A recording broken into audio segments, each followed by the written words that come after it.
राधे, जय जय श्री राधे भक्तजनों। कल हमने आपको गोवर्धन पूजा के बारे में बताया था कि परमात्मा ने कैसे 7 दिन तक और गोवर्धन पर्वत को उठाया और 7 वर्ष की उम्र में उठाया और इंद्र के घमंड को कैसे चूर किया। आज हम बताएंगे कि भगवान ने वरुण देवता से कैसे अपने पिता को बचाया और रासलीलाएं की।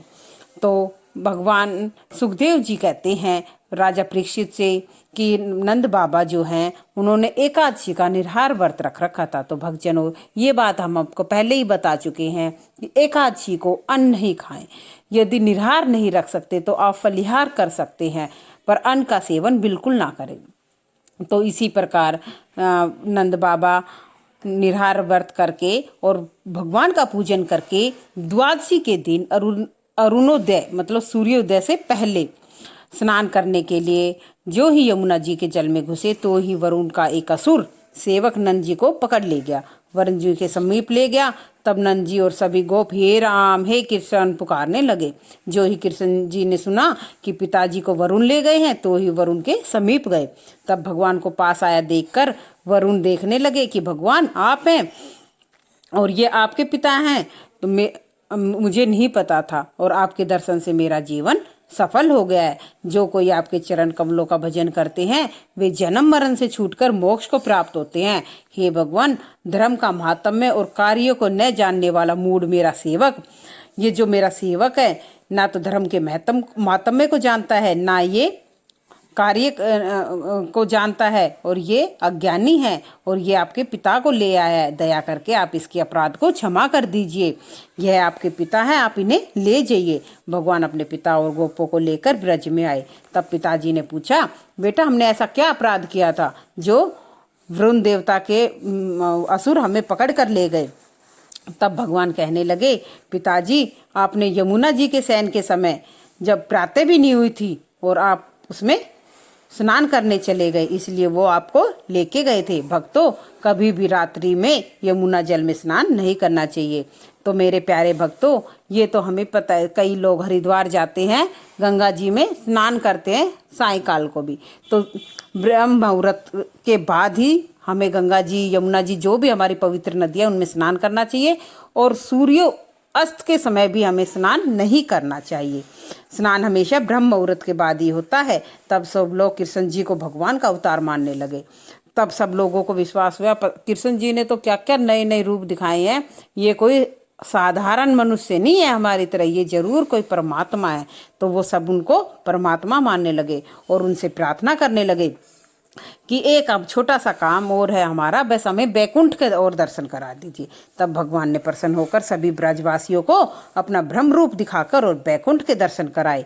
वहां पहुंचकर सभी लोग प्रसन्न हो गए। इतने दयालु हैं मेरे सरकार, अपने भक्तों के लिए सब कुछ कर सकते हैं। तो उन्होंने ब्रजवासियों की एक प्रार्थना पर ही बैकुंठ धाम दिखाया, जो बड़े बड़े योगी मुनियों को भी दुर्लभ है। चाहे आप कितने तप कर लो, यज्ञ कर लो, फिर भी नहीं हो पाता है। तो इस प्रकार प्रभु भजन, प्रभु प्रेम में इतनी शक्ति है कि प्रभु हमारे लिए कुछ भी कर सकते हैं। भक्तजनों, अब हम आपको बताएंगे प्रभु ने कैसे रासलीला रची।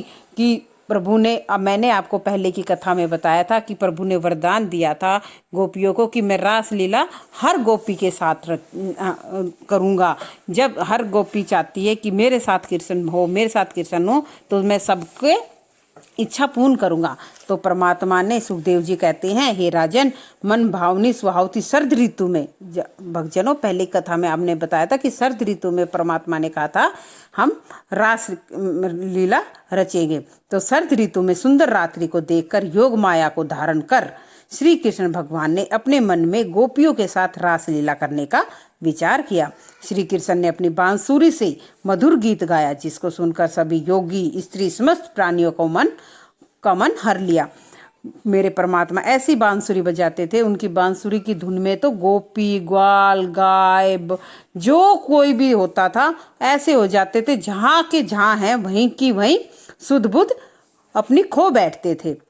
तो सभी लोग वहाँ पहुँच गए जहाँ मेरे भगवान बांसुरी बजा रहे थे और भगवान के साथ रासलीला की और मोक्ष को प्राप्त हुए, क्योंकि यह सभी ब्रजवासी गोपियों पिछले जन्म से में देवता सिद्ध मुनि थे जो भगवान के संग की इच्छा करते थे। इसलिए भगवान ने अपने भक्तों की इच्छा पूरी करने के लिए इस रासलीला को रचा था। भक्तों, रासलीला करते करते भगवान बीच में ही अंतर ध्यान हो गए।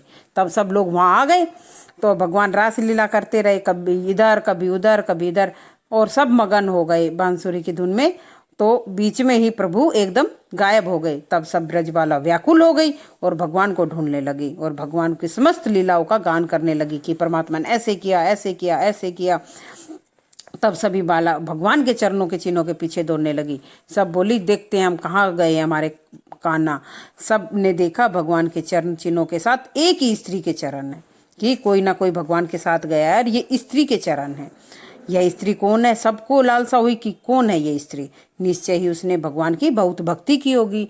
भक्तजनों, कोई भी हो, हमें भी ऐसा लगता है कि किसी को कोई इम्पोर्टेंट होता है, जरूर यही इम्पोर्टेंट होगी हम में से। इसने कुछ ना कुछ ऐसा किया होगा जो भगवान के साथ गया है, तो जिसे भगवान एकांत में ले गए हैं। भगवान के चरण देखते देखते वो चले जा रही थी। फिर अचानक उन्होंने देखा कि अब तो केवल एक ही चरण रह गए हैं और वो जो स्त्री के थे वो खत्म हो गए हैं। तब सब कहने लगी, जरूर वो थक गई होगी और भगवान ने उसको अपनी गोद में उठा लिया होगा। यह स्त्री कौन थी? राधा जी। जब राधा जी को यह अभिमान हुआ कि मैं तो बहुत स्पेशल हूँ, क्योंकि भगवान ने सारी ब्रजबाला को छोड़कर मुझे ही अंगीकार किया है, राधा जी के मन में अभिमान आ गया। तब भगवान ने इस अभिमान को तोड़ने के लिए एक फिर लीला रची। तब गोपियों ने कहा, प्रभु अब मुझसे चला नहीं जाता। तब भगवान ने कहा कि मेरे कंधे पर बैठ जाओ। जब वो राधा जी कह रही थी कि मेरे से चला नहीं जा रहा, मेरे कंधे पे बैठ जाओ, तो राधिका माता जैसे ही कंधे पे बैठने लगी तभी भगवान अंतर्ध्यान हो गए और राधा जी घबरा गई और भगवान को पुकारने लगी। और उनकी आवाज़ सुनकर और बालाई भी आ गई और पूछने लगी, तुम क्यों दुखी हो? तब राधिका जी कहती है, पहले तो श्री कृष्ण भगवान ने मुझको मान दिया है, फिर मेरे अभिमान से अपमान प्राप्त हुआ। मुझे अभिमान हो गया था कि तुम सब में मैं स्पेशल हूँ, मेरे साथ ही कृष्ण जी आए हैं, मैं उनके साथ आई हूँ, तो मेरे को अभिमान हो गया था, तो इसलिए वो यहाँ से चले गए। तब सब गोपियों का अचरज करने लगी। तब भगवान की लीलाओं का ज्ञान करने लगी। तब सब विलाप को सुनकर पीताम्बर पहने भगवान गोपियों के मध्य प्रकट फिर हो गए। तब भगवान सबने भगवान से पूछा, आप कहाँ गायब हो गए थे? तब भगवान ने कहा, मैं तुम्हारे प्रेम की परीक्षा ले रहा था। तब भगवान सभी गोपियों के साथ अनेक रूपों में प्रकट हुए। परमात्मा ने हर गोपी को कहा था कि मैं तुम्हारे साथ रासलीला करूँगा, तो परमात्मा ने जितनी गोपियाँ थी उतने रूप बनाए। सभी गोपी भगवान के अपने समीप देखने लगी। इस रास को देखने के लिए सभी देवताओं को भी ये हुआ कि हम देख के आते हैं कि परमात्मा कैसे रासलीला रचे। वो भी स्त्रियों का वेश बनाकर आए।